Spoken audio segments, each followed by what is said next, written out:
Om Nityanandam. Thank you all. Nityanandam.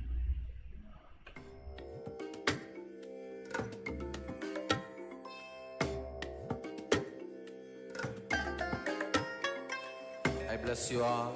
Let you all open all your three eyes and manifest the powers of Mahasadashiva. Om Nityananda Paramashivoham. Om Nityananda Paramashivoham. Om Nityananda Paramashivoham. Om Nityananda Paramashivoham. Om Nityananda Paramashivoham. Om Nityananda Paramashivoham. Om Nityananda Paramashivoham. Om Nityananda Paramashivoham. Om Nityananda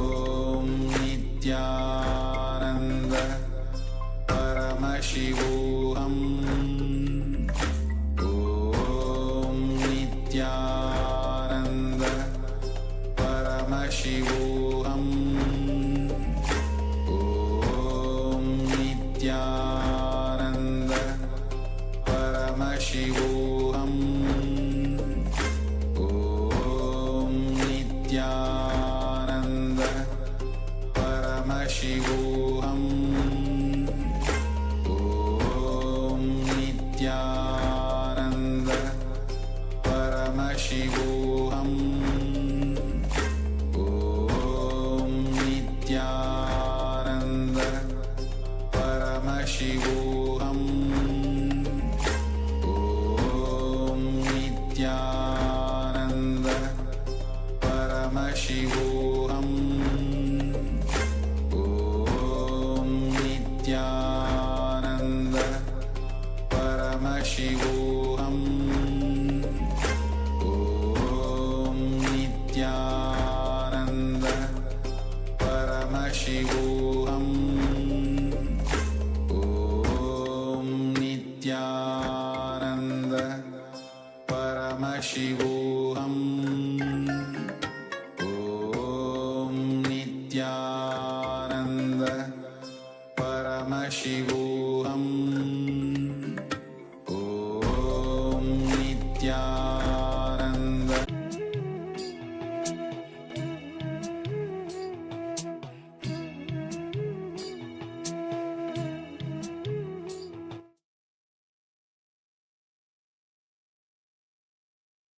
So I request each of the participants if they have anything to share or any doubts regarding this process, you can feel free to message us on the Zoom chat. So we will answer the questions. As we have few minutes left, just few minutes before we move on to the power manifestation directly.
Yes.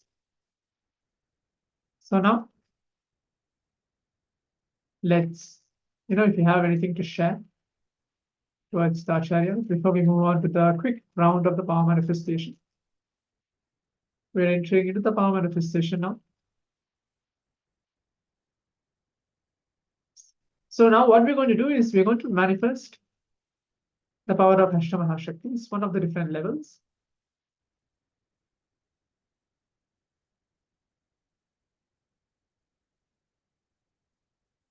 We're going to manifest reducing the weight of an object on our palms. I think the previous session we did something completely different. So we're going to reduce the weight of an object onto our palms. That is the exact thing which we're going to do. So let us get ready. Bring ourselves in a completely seated posture.